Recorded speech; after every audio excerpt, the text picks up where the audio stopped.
Pet care health zone. तो आज हम आपको वैक्सीनेशन के बारे में बताएंगे, कंप्लीट इन्फॉर्मेशन देने की कोशिश करेंगे। वैक्सीनेशन क्या होती है डॉग की, कैसे करवानी चाहिए हमें डॉग की वैक्सीनेशन, क्यों करानी चाहिए। तो वैक्सीनेशन होती है डॉग में, वो वेरी इंपॉर्टेंट पार्ट होता है डॉग की फुल लाइफ का। वैक्सीनेशन नहीं हो ना, बहुत सारी बीमारी डॉग को इन्फेक्ट कर सकती है। तो आज हम आपको पप्पी से लेके एडल्ट तक का वैक्सीनेशन शेड्यूल बताने की कोशिश करेंगे। तो जैसे हम और ये कैसे करवानी चाहिए, क्यों करवानी चाहिए, कौन सी कंपनी का इंजेक्शन करवानी चाहिए, कहाँ पे करवानी चाहिए, मतलब ये भी सारा कुछ हम इस वीडियो के माध्यम से आप तक शेयर करने की जरूर कोशिश करेंगे।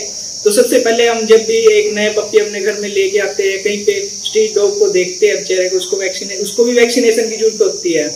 तो जब भी हम नया पप्पी घर में लेके आते हैं तो उसकी वैक्सीनेशन कब करानी चाहिए, जब वो पप्पी 45 दिन को हो जाएगा तो उसको एक शॉट लगवाना चाहिए। वो DHPPI मतलब जिसको हम 7-in-1 भी कहते हैं, जो कि 7-8 बीमारी होती है कि जो डॉग का डेथ का कारण बनती है। 90% यही बीमारी जो बच्चों में डेथ का कारण बनती है। वो कौन सी होती है, सबसे पहले distemper, parvo, hepatitis, parvo influenza, parvo virus, leptospirosis, ये बीमारी होती है जो वायरल डिजीज है। ये डॉग की जो बच्चे होते हैं उसके डेथ का कारण बनती है। तो इनसे बचाव के लिए हमें डॉग की वैक्सीनेशन करवानी चाहिए। जो वैक्सीनेशन शेड्यूल होता है उसको हमें अच्छे से प्रॉपर से मेंटेन करनी चाहिए। ये नहीं कि भाई उसकी नेक्स्ट ड्यू इस तारीख को है तो हम उसको डिले कर दें, बिल्कुल भी नहीं करना चाहिए। वैक्सीनेशन बहुत ही जरूरी होती है डॉग के लिए।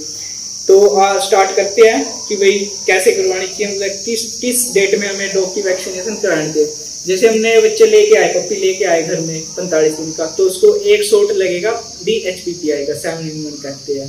तो हो गया इसकी जो 7 बीमारी होती है उससे बचाव के लिए। तो इसका ये बूस्टर लगेगा, फर्स्ट बूस्टर लगेगा। फर्स्ट बूस्टर किसको कहते हैं, यही इंजेक्शन रिपीट होएगा उसकी इम्यूनिटी को बूस्ट करने के लिए। तो DHPPI का फर्स्ट बूस्टर लगेगा, जो हमने पहले इंजेक्शन लगवाया उसके 21 दिन के इंटरवल गैप के बाद, ये फर्स्ट बूस्टर हो गया। फिर इसका सेकंड बूस्टर लगेगा। सेकंड बूस्टर इंजेक्शन सेम ही है, सेकंड बूस्टर लगेगा फर्स्ट बूस्टर के 21 दिन के बाद, गैप के बाद। तो जब भी हम वैक्सीनेशन करवाए उससे 3-4 दिन पहले या 2 दिन पहले हमें डीवॉर्मिंग करवा देनी चाहिए। तो उसका अच्छा रिजल्ट आता है वैक्सीनेशन का। जो बच्चों में होते हैं, बच्चों में हमेशा जैसे 2-3 महीने के होते हैं, उसको हमेशा लिक्विड डीवॉर्मिंग देनी चाहिए। जैसे लिक्विड एल्बेंडाजोल का सिरप आता है, नॉर्मल मिल जाता है किसी से। तो वैक्सीनेशन कराने से 2-3 दिन पहले डीवॉर्मिंग कराओ तो अच्छा रिजल्ट आता है। तो अब हम अपनी बात पे आते हैं। जैसे हमने DHPPI का शॉट कंप्लीट कर दिया, 3 इंजेक्शन हो गए सेकंड बूस्टर तक, तो ये हमारा कंप्लीट हो गया। जो हमारी 7-8 बीमारी होती है जो डॉग को डेथ का कारण, इससे बचाव के लिए हो गए। तो एंटी रेबीज का क्या शेड्यूल रहेगा, जो हमने DHPPI का सेकंड बूस्टर लगवाया है उसके 21 दिन इंटरवल गैप के बाद एंटी रेबीज का फर्स्ट इंजेक्शन लगेगा। ये होता है एंटी रेबीज, वही ये जो भी डॉग हमें काट जाए, बच्चों को काट जाए तो हमें रेबीज से प्रिकॉशन मिले। तो ये फर्स्ट इंजेक्शन हो गया एंटी रेबीज का। इसके 21 दिन के बाद इसका फर्स्ट बूस्टर लगेगा, जो एंटी रेबीज का फर्स्ट बूस्टर 21 दिन, ये इसके 2 ही इंजेक्शन शॉट लगते हैं। तो ये 5 इंजेक्शनों का शेड्यूल हमारा कवर हो गया। ये बच्चे के लिए होता है। अब जब तक डॉग की लाइफ रहेगी ये 2 इंजेक्शन लगेंगे, DHPPI और एंटी रेबीज। इन जो ये डेट है कि 1 साल के गैप के बाद हर साल 2 इंजेक्शन एक टाइम लग जाएंगे, एंटी रेबीज और DHPPI। ये पूरा हमारे डॉग का एक वैक्सीनेशन शेड्यूल कवर हो गया। तो एक बात हमें ये भी नोट करनी चाहिए, जब भी हम किसी हॉस्पिटल में जाते हैं, किसी वेट के पास जाते हैं, तो इसकी जो वैक्सीनेशन लगवाते हैं उसकी कूल चेन अच्छे से मेंटेन होते हैं। जो हमारा इंजेक्शन होते हैं 5 से 7 डिग्री के टेम्परेचर में मेंटेन होना चाहिए। जो हमारे इंजेक्शन की कूल चेन अच्छे से मेंटेन नहीं हुई तो ये नॉर्मल एक वाटर ही है जो हम अपने डॉग की बॉडी में इंजेक्ट करते हैं, उसका कोई फायदा नहीं है। तो एक तो सबसे पहली बात हमें नोट करनी है, उसकी इंजेक्शन की कूल चेन अच्छे से मेंटेन हुई। सेकंड थिंग कि भाई हम किसी डॉग को अपने हॉस्पिटल में लेके जा रहे हैं, डॉग क्लिनिक में, तो वहाँ पे ये हो कि भाई वहीं पे हम अपने डॉग को ना बैठाए जहाँ पे मतलब इन्फेक्टेड डॉग है, क्योंकि हॉस्पिटल में पारो डिस्टेम्पर के डॉग केसेस आते रहते हैं। ये ना हो कि वहीं से पारो वायरस वाले डॉग उठ के गए, वहीं हमने अपने हेल्दी डॉग को दे दी। ये भी सब क्योंकि इंजेक्शन लगवाया, उसकी इम्यूनिटी बढ़ने में हफ्ते 10 दिन का टाइम लगता है। इस पीरियड में कहीं वो एक दूसरे से कंटामिनेशन में, पारो डिस्टेम्पर के कंटामिनेशन में ना आ जाए। तो हमें ये चीज़ भी बहुत नोट करनी चाहिए। तो फर्स्ट थिंग ये हो गया। तो एक होता है वैक्सीनेशन कार्ड, जो डॉग पर लिखते हुए ये इंजेक्शन इस डेट को लगा, नेक्स्ट ड्यूटी, ये भी हमें अच्छे से फॉलो करना चाहिए जो वैक्सीनेशन कार्ड होता है। तो एक जब भी हम अपने डॉग को किसी भी वेट या हॉस्पिटल में लेके जाए वैक्सीनेशन के लिए, उनको ये भी बताना चाहिए, अपने डॉग की पूरी हिस्ट्री बतानी चाहिए, क्योंकि कभी भी वैक्सीनेशन मतलब कि बीमार डॉग को नहीं लगती। वैक्सीनेशन जब भी लगेगी हेल्दी डॉग को लगवानी चाहिए। जब हमें बीमार डॉग को वैक्सीनेशन लगवा ली वो बहुत डेंजर होती है। तो हम इन बच्चों की वैक्सीनेशन करेंगे आज। तो देखते हैं, आज ये 45 दिन के हो गए, इनकी फर्स्ट वैक्सीनेशन करनी है वो DHPPI की। हमने इनकी 2 दिन पहले डिवॉर्मिंग कर दी थी। डिवॉर्मिंग किससे की थी? एक नॉर्मल एल्बेंडाजोल का सिरप आता है, वो कैसे देना, 1 ml 1 kg बॉडी वेट के अकॉर्डिंग देना होता है। तो हमने 2-3 दिन पहले इनकी डिवॉर्मिंग करी थी। आज इनकी वैक्सीनेशन करेंगे। इनकी फर्स्ट वैक्सीनेशन हुई DHPPI, पारो, डिस्टेंपर, हेपेटाइटिस, लेप्टोस्पाइरोसिस, ये 7-8 बीमारियों की। तो आज इनकी करेंगे।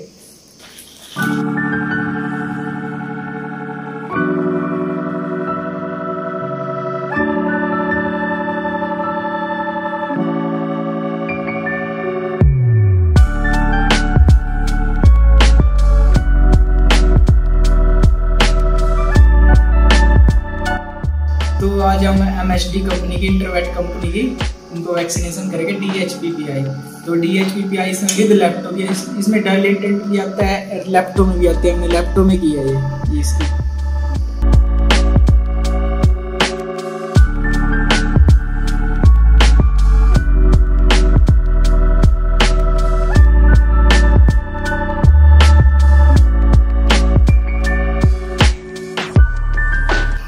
तो वैक्सीनेशन करते हैं, सब क्यूटिनेस करने होते हैं, मतलब स्किन को उठा के सब क्यूटिनेस।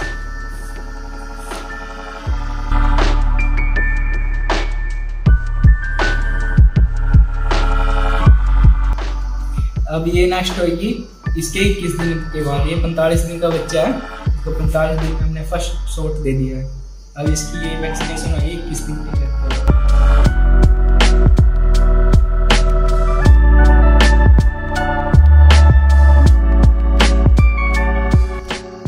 को हम ऐसे ऊपर से हाथ मत लगाने, क्योंकि हमारे हाथ में इतने बैक्टीरिया इन्फेक्शन होते हैं, माइक्रो ऑर्गेनिज्म होते हैं। कभी भी ऐसे कैप पे वैक्सीनेशन के हाथ मत लगाओ, इसको ऐसे पकड़ना चाहिए।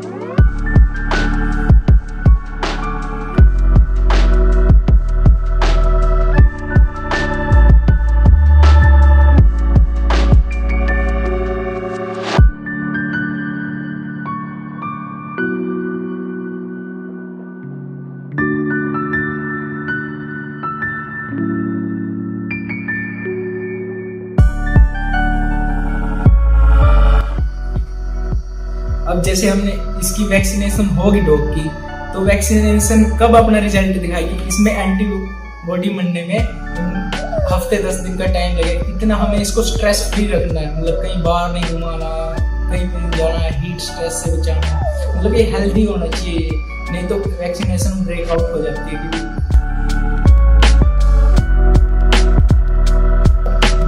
तो thank you friends, subscribe my channel pet care health zone. तो हम ऐसे ही रिलेटेड डॉग से, डॉग प्रॉब्लम से रिलेटेड या डॉग कोई इन्फॉर्मेशन है डॉग की रिगार्डिंग, तो ऐसी वीडियो बनाते रहेंगे।